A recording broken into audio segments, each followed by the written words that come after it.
can Trump really take out the entire deep state if reelected? Let's play a clip.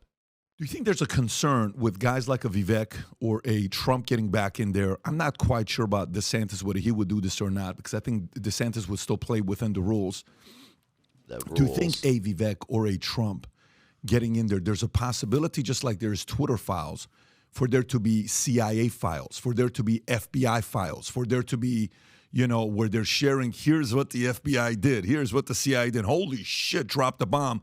Or do you think these guys are going to get in and they're going to say, I'm going to do this and I'm going to do that, and then they get in, they say, listen, man, look, you can do CIA files if you want, no problem. You do FBI files. For the rest of history, U.S. will not have credibility with the world. You will be known as the president that destroyed America. Do you want that as a legacy? So one, do you think there is that fear? Two, do you think even if that happens, the people of power, like, listen, we know exactly what to tell that guy. We know the script to make sure he doesn't continue and pursue the CIA and FBI files. You know what I'm asking? Yeah, absolutely. Like, here's for me the biggest dilemma, which is if you have a career politician, people have been around Washington forever, it's almost certain they're corrupted. Like, you cannot trust anything that they say. They're going to go in and they're going to serve the establishment. They've been doing that for decades to the point they've internalized the ideology no matter what it is they're saying. So then you have, okay, well, let's get outsiders. So that was the appeal of Trump, right? That was Trump's appeal was, I've never worked inside of this inside government before. They cannot control me. It was even part of Obama's appeal. He had been in Washington for like 6 seconds. He'd been a senator for 2 years when he announced that he was running for president.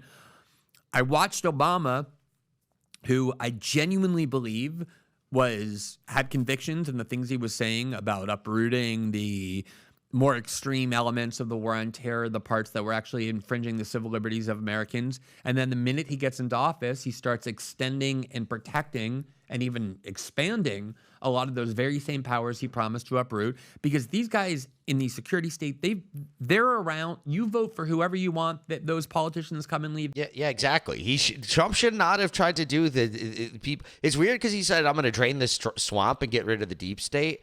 And then, he just got convinced to just hire people that were a part of the swamp and the deep state. So then they would just lie to him and keep people in. I think Trump genuinely really did. Like, a lot of people criticize him for that. Like, he didn't do what he said he was going to do. I think he really intended to. I think there was just so much he was trying to do at once, and then the people around him weren't good. Like, the Republican Congress were against him, like, the whole time he was even president. And he had the Republican Congress, and they didn't even like him because they're so establishment. So then the people he hired that are around him, they just did the same thing, and he wanted to get certain things done, but they lied to him, or he just wasn't able to, or he was, like, he said he wanted to fire Fauci, but then he said, my advisors say it's not that easy. It's not that easy, so I couldn't actually do it. But could he have? Maybe he could have, but maybe he just didn't know, because that's what people are telling him. They leave the White House. They're there. They're always there. They know how to control presidents. They know how to control the political process. And so the same thing happened with Trump. So often the things that Trump was saying, the things he really meant, had no translation into Trump administration policy. Trump was saying it's idiotic to have troops in Syria. Trump never got troops out of Syria, even though he often ordered them out. There were articles celebrating this in the Wall Street Journal that people in the military would find ways to thwart his orders. Same thing. I'm not going to arm Ukraine and risk provocations with Russia. I want to work with Russia. I'm not going to arm Ukraine. But then they did it anyway. 2017, the Washington Post headline, Trump administration starts sending lethal arms to Russia. They knew how to run circles around Trump, in part because he didn't have a good sense of how Washington works. And I think the same thing would be with Vivek. The other thing is they come in, the guys with the medals on their chest, and they say, okay, look, I know these are the things you were thinking and saying before you got here, but now I'm going to show you the blood that you're going to have on your hands if you actually start doing these things. That's right. So go be an advisor for Trump or Vivek. You're an advisor for Trump or Vivek, okay? And it's a real advisor, not just like, hey, let's go find a way to win the election. And then, listen, I'm a president now. Who cares? We're going to do what we're going to do. You're an advisor, and you say, hey, President Trump, look what they did behind your back in 2017. Look what they did behind your back with Ukraine. You look what they did behind your back with this. They don't respect you. They did whatever. They just kind of looked at you and said, this guy's nobody. Yeah, you're going to be gone in 4 years anyway. They manipulated him in so many ways. So now if yep, exactly. That's how the deep state is. You got to get rid of all that. Like, people talk about term limits for Congress people. It's like, what difference does it make? Like the deep state, their advisors, they'll just be like, you're going to be gone in a few years anyways. Who cares? I'll just wait and you'll be gone and I'll just convince the next person. You truly, President Trump. That's kind of the bad thing about term limits. I'm kind of undecided on term limits. I don't know if they're good or bad. I'm agnostic on it because I can see the pros and the cons. But that's definitely one of the cons. It's like you're guaranteed that, like, if you don't like a congressperson, they're like going to be there for 12 years max or whatever, and then they're going to be gone. If you're going to do that, you got to destroy like the deep state, all of the bureaucrat, all the bureaucracy. You got to get rid of all that because if that just stays, nothing's going to change. Trump, if you truly, Vivek, if you truly, whoever it is, RFK, if you truly want to do this, here's the 5 things you need to do. What would be those, 5 things you would say they need to do for that not to happen, where they're not undermining and overlapping their leadership? I mean, I think the reason why what I mentioned earlier that Vivek said that appealed to me so much when he said, like, look, the only war I'm interested in waging is a war on that 4th branch of government, is precisely because he's not saying I'm not going to listen to them. He's not saying I think they need to be neutralized. He's saying a war needs to be waged on them.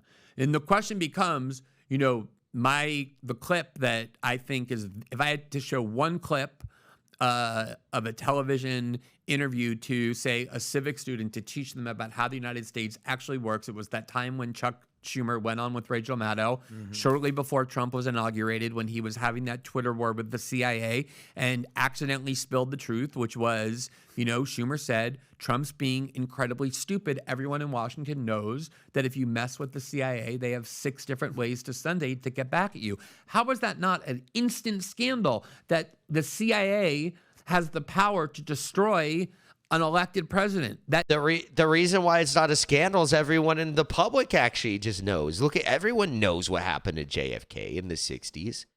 So that's why the video that's the title of this video. I was like, can he actually in the deep state? Yeah, it's a very interesting question because people are going to lie to him, or let's just put it, there's 6 ways from Sunday they have to get back at you. We all know what that means, right? So it's like, hey, can he actually really do it? It's a very interesting question.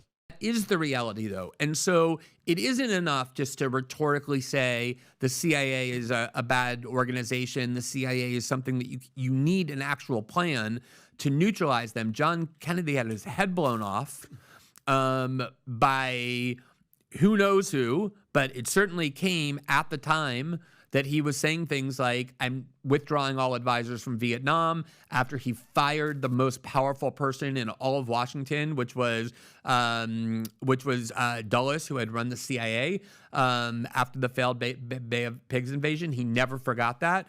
And that became a lesson to a lot of people that if you want to challenge the CIA, if you want to start resisting, even minimally, that's the lesson that you should learn. I have a Trump question for you. Are we going to the Trump topic? No. I want to stay on topic right here with this. So I think we can all agree if Joe Biden gets reelected, it's the status quo. Nothing changes. It's just everything that we talked about. Even Vivek, who you said you just interviewed and Pat recently did a town hall with, who I think is an absolute beast. He's called for a revolution. He's going after the 4th state. I think the likelihood of Vivek being the candidate is very slim. Yep. I think he's great. He's a beast. I just don't see it happening, especially while... Yeah, definitely not with Trump here, but maybe VP. If they're both going after the same thing, that would be awesome. Trump would actually have a real ally, not like Mike Pence. Trump is the guy. Right. That would set up Vivek perfectly for 2028. So let's go to Trump for a second. Right. In 2016, Trump would always say things, I hire the best. I know the best. I have the best words. I have the best ideas. He's the best, the best, the best. I'm going to drain the swamp. I'm going to drain the swamp, everything with that. But what we realized was that there's all these people in power that were basically essentially what you said. Not so fast, President Trump. Nah, if you do this, you do this. Now that he knows exactly how the swamp works and all these agencies work, and now there's a different Trump coming in. He's coming in with actual experience and basically like, you guys screwed me the first time. Well, and like they're trying to put him in prison, right? Yeah, so presumably he's like, right? Yes. Yeah. Let's say he gets reelected. Let's say he's the guy now, and people are like, well, Mr. President, here's what you need to do. He's gonna be like, not so fast. What do you think Trump will do differently this time? That's the $10 million question for me that I have, because what actually happened was, Trump came in spitting scorn for neoconservatism and for the Bush-Cheney operatives who, ran the country into the ground with these wars. Even with, Steve Bannon's vision of what the Trump presidency was going to look like at the beginning, and imagine if it had happened, was, he wanted him to come in, do a bipartisan infrastructure deal with the Democrats where you renew and rejuvenate America's infrastructure, create jobs, do that as a bipartisan president, shoot up your popularity. Even raise taxes on the wealthy symbolically, and then you could say you're using that money to build the wall. So you combine this sort of, putting America back to work, domestic priorities, combined with the security at the border that people wanted. Instead, Jared Kushner won out of that power battle. Steve Bannon was gone in 6 months. Jared Kushner had a much different ideology than Steve Bannon did, and that ended up governing the Trump presidency. Trump now says he understands the mistakes he made. The question that I have is, the reason those mistakes happened, and that was by far Trump's worst flaw, was, he put Mike Pompeo, who is a classic neocon, first in charge of the CIA and then letting him run the State Department. So many other, Nikki Haley. We just heard Nikki Haley espousing, Mitt Romney foreign policy from 2010. He had her as UN John ambassador. Bolton. Hello. Yeah, at least with John Bolton, Trump's excuse is I wanted a maniac at my side as a credible threat to people. But okay.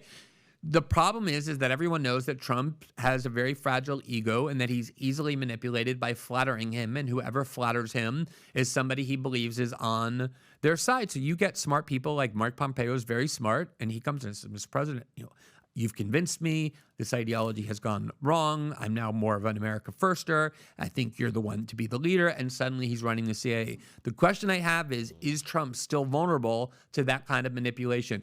What I saw in Brazil, where the reporting that I did that you guys started off with, that fun little clip of that physical altercation. Your right hook. What my restrained right hook, which would have been much better had it not been restrained, was we did reporting that had originally put, the corruption probe had originally put the two-term president Lula da Silva in prison. One of the most popular political figures, a giant on the international stage, they put him in prison for 18 months, and our reporting proved that the process was filled with corruption, and he got out of prison, was able to run again, and now he's the president. And he's filled with vengeance and anger. I mean, he wants to destroy the people. I mean, imagine you're actually in a prison cell. That's when someone's trying to put you in prison, that makes a big difference in terms of how you're starting to think about your political enemies. So they're trying to put Trump in prison. My hope is that really makes him understand that you cannot have enemies inside of your government, that character flaw that they so successfully manipulated has to be overwhelmed by the anger that he has to feel over this kind of persecution. Whether he really learned that lesson, whether he's capable of it, whether he's going to be surrounded by people who help him, I have a lot of doubts about it. Yeah, it's kind of complicated to know because, like he's just saying, how do you even know who your partners and your enemies are? He has to get outsiders that he knows are outsiders, like Matt Gaetz, Marjorie Taylor Greene, Lauren Boebert, people who campaigned on this, not, okay, I changed my mind. I can have is hope, because I do think that chances that anyone besides Trump will be the GOP nominee is small. How are you going to wrench those people away from Trump, especially with this persecution that they continue to impose and drive Republican voters closer to Trump? So if he's the only chance to remove Biden, the question really becomes, can Trump this time not just talk about that vision, but implement it? And that question you're asking is the only one that matters, and I don't know the answer to that. And Glenn, so you're literally fearless reporting 2013 with Snowden and everything. You risked everything, your name, your career, people in your life were getting detained for terrorism, all that stuff. You knew it, you risked it, you took the challenge, and you did it to wake everybody up to what the system was doing to us, right? And I thank you for it. In regards to Trump, do you feel his motives to be the president are rooted in the same ideology that you had? Like, meaning he said, which he says all the time, he's been saying it since the 90s, I love America, I love the people, I'm trying to help us. Do you think that's, like, did he know that he was going to get into this? Or was it like a surprise to him, like how really bad it was and how they were going to come after him? I mean, it's never happened before in history that a president has gotten out of office and then been prosecuted for anything. I don't think he could possibly have anticipated the level of persecution to which he would be subjected. I think it's come as a surprise. But I also think that, and I know from my own experience having gone through it, you know, I couldn't leave Brazil for a year. Eric Holder's Justice Department was telling my lawyers, and we got, you know, the Guardian got the best possible lawyers, the kind who can pick up the phone and get Eric Holder on the phone. If he leaves Brazil, there's a good chance he's going to be arrested. We're not giving him any guarantees. As you say, my husband got detained in the United Kingdom with threats of a terrorism prosecution simply because of his association with me. They were doing a lot of stuff. And when you see their willingness to just cross every line the minute they get a little bit threatened, your resolve increases. You know, you understand they need even more confrontation than you originally began by believing they did. If you listen to Trump's rhetoric, it's escalating in terms of its tone, in terms of its aggression against globalists, against neocons, against the people he understands are his enemies.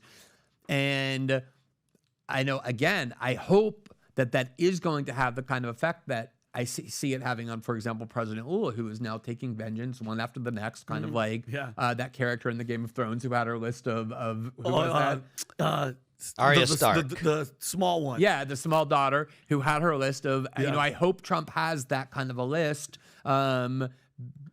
because that would do the country a lot of good if he did. Those are the people that need to be destroyed. There needs to be this very, I want to say violent in a metaphorical sense, conflict between these power centers on the one hand and Trump, who actually threatened them for the first time in decades on the other. And it was Arya Stark, the little one. Arya Stark, and, yeah, and then I exactly. thought about it, and this is, it's not even a question. It's, no, I could see how these Trump supporters, these MAGAs, that they, like how pissed off and because they see it and they know what he's doing to actually help, and he's just vilifying. Well, he's getting mugshots. In the history of our life, you never would have thought. You turn on the news and you see a president of the United States getting a mugshot. Yeah, look, I actually wrote a book in 2011. Yeah, especially for these stupid. It's not like war crimes or anything like that. Anything he actually or some corruption deals. No, it's because he wanted to look into the election that he thought he rightfully won. That's all he did. Arguing that this idea that former presidents or high-ranking political officials are exempt from the rule of law is a huge mistake. I thought the pardon of President Nixon by Gerald Ford is the thing that set this framework in place that the country can't handle, you know, prosecuting former presidents. I think, and so if this were the case where we're finally abandoning this idea as a principle, I'd be cheering it. Yeah. That's not what's going on, Yeah. right? It's a one-time only exemption for Trump, whose real crime is that he wandered way outside of the boundaries of what has been set for political leaders. He questioned the most taboo subjects of the U.S. security state, from why do we still need NATO, to why are we doing regime change wars, to why do we have to treat Russia as an enemy. And when you start doing that, really messing with their core pieties, they're showing now what they're willing to do. Big time. Glenn, so while we're on this topic, I think it's gonna backfire though. I think it's just gonna backfire completely. We have the internet, we have social media. Everyone's just going away from mainstream media. They can't help it. They want to stop it so bad that it's just backfiring. And the media is so against Trump for the most part that they're just like normal people that can see through it. They're like, I'm going to different news sources. before we go into the mugshot. There's a lot of people, you know, New York Times 2017, I don't know when it was, 2017 New York Times came out and did an article saying, or no, 2020 they came out. USA Today was 2017 about, you know, Obama's surveillance on Trump, and they were kind of monitoring what he was doing. And, you know, Obama administration secretly launched a surveillance operation on Trump campaign. This is New York Times, and they say, well, it's misleading, not necessarily happened. They're kind of trying to protect Obama. But then USA Today in 2017, if you type in the same thing, Rob, you'll see an article about USA Today in 2017, way before New York Times did it. The article for USA Today says, was Obama administration illegal spying worse than Watergate? Okay, so this is 2017, May 30th. Yeah, we've known about this for years, right? But yeah, nothing ever happened from it. From your you know, investigation into stuff like this, I mean, this is right up your alley. What was the biggest difference between what Nixon did versus what Obama did? They're not comparable in the sense that and it's just such an example of the extent to which we're talking about what establishment power centers are doing to Trump. What the media has been willing to do in the name of stopping Trump is the thing that sickens and offends me the most, maybe because it's a profession I thought I was joining and, really still do believe in the virtues of it when it's done correctly. But the idea that the Obama administration was first spying on the Trump campaign and people associated with him, and then secondly, abusing the powers of the FBI and the Justice Department in order to help Hillary Clinton win was widely mocked and vilified by almost the entire media as some sort of obvious lie and conspiracy. It turns out all you have to do is look at the facts. The FBI got caught spying on Carter Page, who was a foreign policy advisor to the Trump campaign in 2016. And they didn't just get caught spying on him. In order to spy on him, they went to the FISA court and they filled out affidavits filled with lies to justify the spying, to the point where the FBI lawyer who did it pled guilty to crimes because lying to the FISA court is. This article they have pulled up, the headline is 204 warrants letting FBI spy on ex-Trump aide Carter Page were not valid, says DOJ. So they even admitted that there is lies. I bet you all 4 of them were lies, but, they say too, they admit it. Is a crime. That alone, the fact that the FBI under Obama got caught spying on an American citizen who was an advisor to the Trump campaign based on lies that the FBI told to justify that spying ought to have been one of the biggest political scandals in our nation's history. But then you add on to that the fact that we absolutely now know that the entire Russia. This other headline they have pulled up now. Ex-FBI lawyer gets probation for falsifying Carter Page surveillance application. Scandal, obviously using scare quotes for it. We just got a report from the Durham report that lays it out in 350 pages. They never had anywhere near a sufficient predicate even to open that investigation. The investigation that dominated our politics from the mid-2016 when Hillary Clinton first did a McCarthyite nefarious campaign ad, what is this secret dark relationship between Trump and Moscow, all the way through 2018 when the Mueller investigation closed, while arresting and convicting not a single American on the core crime of colluding with the Trump campaign and with the Russians, and explicitly saying there's no evidence to support the conspiracy theory that the media pushed as the top political story for 3 years. There was never any legal predicate for the FBI even to open that investigation, said one of the most respected prosecutors, federal prosecutors in the country. Again, this is what I was saying earlier with their ability to just minimize and dismiss stories away. Of course, that's bigger than Watergate. Watergate was a low-level break-in of the Democratic Party headquarters that produced very little of value.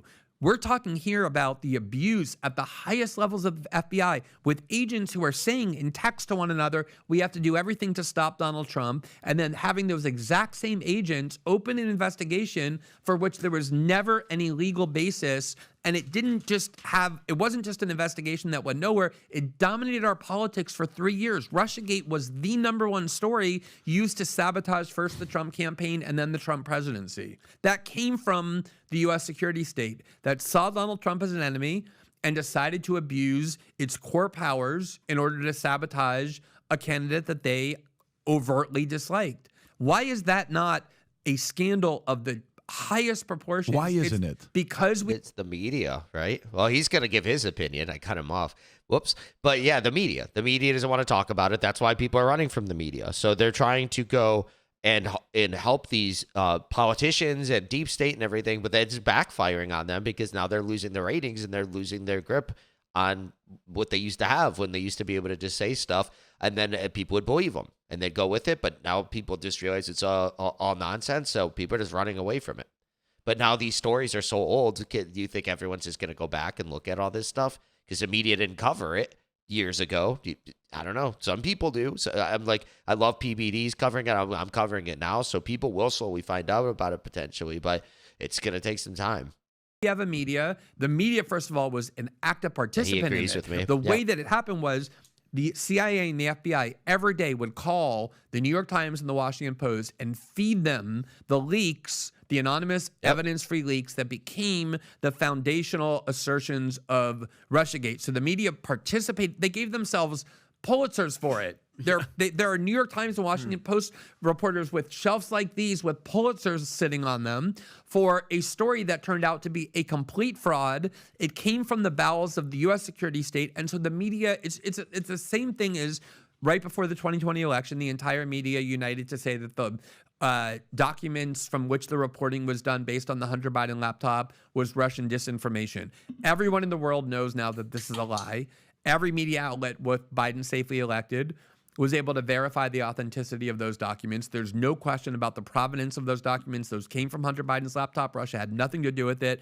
And not a single media outlet, not one, that spread those lies, this is Russian disinformation, over and over in the days and weeks before people went to vote, went back and retracted it, apologized for it, let alone acknowledge the scope of that scandal. So how can the media, active participants in the Russiagate fraud, possibly do anything other than try and bury and obscure the fact that this happened? It's like asking bank robbers who planned the bank robbery and then went and implement it to expose it to the world and talk about how threatening it was. Of course they're not going to do that. They're doing the opposite. And that, to me, is the most dangerous aspect of this, is in the minds of American elites, including the ones who work at the largest media corporations, in their minds, and they really do believe this, the fact that Donald Trump to them is a Hitler-like figure who is an existential threat to all things decent in American democracy means that everything and anything they do is justifiable morally, including lying, including censoring,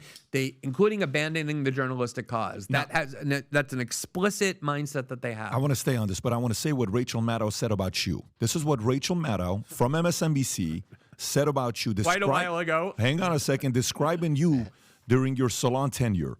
The American left's most fearless political commentator. Again, for somebody watching this, they're going to say, well, this guy's a pro-Trump guy. He's a Republican. He's a conservative. He's probably hardcore this. Again, let me say this, folks. Rachel Maddow, if you know who she is, MSNBC. The American left's most fearless political commentator. So you're saying what Obama did to go after Trump is way worse than Obamagate, what they did, right? Than Watergate. Here's a question for you. For the audience, maybe that doesn't closely follow everything in opinions that you have, what do you think about President Donald Trump? I think if you look at, I think Donald Trump is probably the most transformational political figure in the last, let's say, 6 or 7 decades of American political life. Maybe you can compare it to Ronald Reagan in terms of the transformational effect and to FDR. I just mean that neutrally. Transformational can be good or for bad. Sure. That's what fascinated me so much about that presidential debate without Trump is you kind of got a glimpse, a reminder of what the Republican Party was prior to Donald Trump. This kind of tired, stale, establishment, elite-serving orthodoxy. That's why all these people are they're all very smart people. They all have on paper the perfect record to run for president, and in their own party, nobody likes them. They have because they espouse an ideology that the Republican Party in 2009 believed in, and in 2013 believed in, and now now the party's moved on. Trump made the party move on because Trump fans that would never say they were Republicans before, now they're Republicans. So that's how it works, I guess. 2023 don't believe in it all, and that's because Donald Trump gave them that space to start to understand why that ideology was so misguided and against their interest. Unpack that, please. So I don't want to, first of all, I want to say that if you go back and look, what Trump did is not go into a party and completely change a party on his own. The signs were there. The signs to me. Yeah, the Tea Party and everything. The Ron Paul. Ron Paul won that election in 2012. If you go look at the stuff that they did back then, like this mayor talked about it. He wanted to go to the RNC, like the Republican National Convention, and he made him sign a thing that pledged that he wouldn't support Ron Paul and he'd support Mitt Romney in 2012. So, and then the precincts that went overwhelmingly for Ron Paul in some of these states, they just didn't report. They reported 0. And then, of course, the media is like, well, yeah, but they would have overwhelmingly went through to Mitt Romney anyway. But then the pollsters on the ground, the people on the ground, they were saying it was overwhelmingly Ron Paul support was there. So, yeah, who even knows about 2008? That could have been something similar. He might have won the nominations both times. So Ron Paul really started it. And then Trump, he took advantage of it. First started appearing with the ability of Ron Paul to run a presidential campaign in 2008 and 2012. Ron Paul probably, to me, is the single most honest politician in a long time, someone of that stature, meaning just he says what he believes in. Yeah, it's really unfortunate how old Ron Paul is, because I really wish he was still gunning for president. Won't change a word of it for political gain. He went into places like Iowa and South Carolina, the reddest districts within those states, with a message that was heretical for Republican Party politics, which was the war in Iraq was a moral mistake, that we shouldn't have military bases all over the world. Dominating the world through military force is something that is not in your interest. It's serving the interest of a tiny elite. These are people who were, kind of bred on the idea that the war on terror and the war in Iraq were the most patriotic things possible. And he found this huge part of the Republican electorate for which those sorts of things resonated. And it wasn't only that. He had a lot of other kind of, anti-orthodox views on economic policy as well, that obviously there was a sense that he was tapping into, which made his presidential campaign infinitely more successful than people thought. I think he came in second in the Iowa caucus, if I remember correctly, in 2008. I can't remember. Or 2012. And so the stirrings were already there, that there was this kind of and neocons as well, before Trump started seeing it as well. They were already planning to back Hillary Clinton, knowing that the best vessel for neoconservative foreign policy was Hillary Clinton and not whoever the Republican Party was about to nominate, well before Trump ever happened. Trump saw that, he understood that, he gave voice to it, and he did two things. One is, because he's such a talented just kind of communicator, right? Like a communicator to the ordinary person. It's what he's been doing his whole life. He was a TV star. I remember, when I lived in New York in the 90s, he prided himself on the fact that his fame came not from the Manhattan elite, but from sort of the construction workers who built his buildings. That was always something he prided himself on. He had that kind of... If you read his books, the establishment in New York, Trump had a lot of stuff, like they would sue him and stuff. He didn't have an easy road at all. Trump did it when he was doing the stuff in New York. And the elites in New York, they hated him. So, and this was like in his 30s. So he's just so used to this kind of stuff now. It's really interesting. Borough resentment.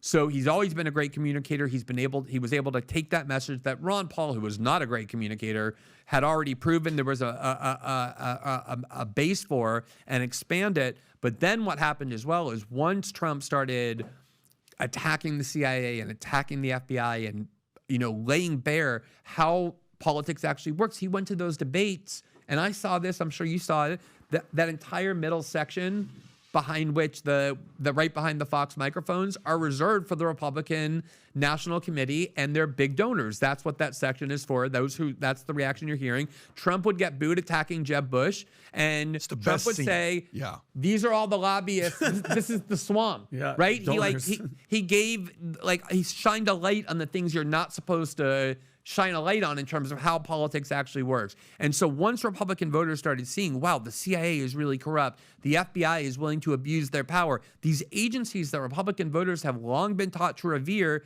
they began seeing them in a different light. And now, if you want to go into Republican politics like Nikki Haley does, or Chris Christie does, or Tim Scott, or whomever, or Mike Pence, and say, we need to back the Pentagon and its arming of Ukraine, we need to go and, give the CIA greater authorities or the FBI greater authorities, you're going to provoke a revulsion among Republican voters. And that's because Trump took what had been kind of the percolating seeds of this sentiment and turned it into the dominant governing orthodoxy of the Republican Party, which is why I haven't changed a single view of mine since Rachel Maddow said that. What has changed is the nature of the two political parties. There's a reason Bill Kristol is a Democrat and other neoconservatives are Democrats, and why Democrats overwhelmingly now revere those security state agencies, it's because the Democratic Party has transformed into Crazy. the party of Yeah, it's militarism nuts. and They imperialism reversed and it. corporatism.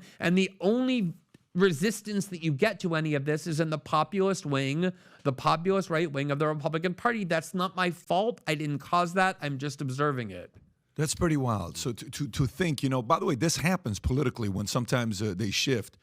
Yeah, and it's you're weird. seeing that now. More people where they say, I didn't change how I view things. You change. So if you like this clip and you want to watch another one, click right. Very interesting. This is a great conversation. Yeah, I hope it was pretty informative. But yeah, this is really interesting. This definitely demonstrated, this segment that they did is really great because it really demonstrated why Trump didn't get rid of the deep state and why he could potentially do it next time. He's mad. He has to really go gung-ho. He can't. I don't know. Again, he's just going to have to get people that that aren't establishment. He thought he could change people's minds last time. Well, I'm Trump. I'm so great. I can change people's minds. No, it's not going to happen. He has to go in there, go get people like Lauren Boebert or some people like that, and that he knows have had these views for a long time, and like people maybe that worked for Ron Paul and stuff. Like, I mean, some of his people that he had in there were decent. So, but for the most part, they weren't. They were establishment, and he just thought they were going to join his side, like they were just talking about. But that's not what happened. So they just betrayed him. They lied to him, and I just hope that doesn't happen again. And I think he kind of, like they said, he has experience. He's had 4 years since then, so he's probably mingled with people since then and see what they say, after office. And he, like his attorney general, Jeff Sessions, he started hating him, and then he got Bill Barr in there. Bill Barr didn't help him at all. He thought he's going to be a great ally. Bill Barr was second time he was attorney general. He was attorney general under George Bush, and that just should have told you right away. What, George Bush? Why is he working with a guy that worked with George Bush, right? You should have got just a completely new person that would never been attorney like in the government before. Like, why didn't he get Rudy Giuliani? But I mean, it's hard to know. Actually, that's actually a really good point I just thought of. Rudy Giuliani, if Trump gets elected, probably will become the AG because he can tell. This time, like Giuliani was helping him when he had nothing to gain. He only had things to lose. And he's been his lawyer for years now. He talked about the election fraud stuff. He was his lawyer and all that type of stuff, his main lawyer on that. So he knows he could trust Giuliani now. Yeah, get him in there. That's actually a really exciting thought. So get him in there. You get people similar to him that have backed him. That's actually a really good point. And that is something that he does have experience on now, because with all the stuff that's happened the last few years, people that have stuck by him, that when there's a potential to get like prosecuted and all this stuff, but they stuck by him, those people are going to be loyal, and that's how they're with you. But like they were saying in this segment, how would you know that before? You were new to Washington. You don't have the experience. How are you going to know until you know, right? But now he knows. It's actually really exciting. So really, based on that premise, yeah, I think that Trump really can take out the deep state. And I think they want to take him out, but I just don't think it's possible in this day and age. After the JFK thing, that was kind of the one time they could do it, especially it was so long ago. Now, because of the JFK thing, it's, how are you going to do it? Secret Service is so on point. Everyone's coordinating because they don't want to have that on their watch, right? If they would have done it, if they could have done it, they would have done it already. And then he's just going to become a martyr too. So, yeah, very interesting. If you like this video, be sure to subscribe for daily news updates, smash that like button, share this video with your friends, and share your thoughts on the story in the comments below. I'll catch you in the next one. Peace out.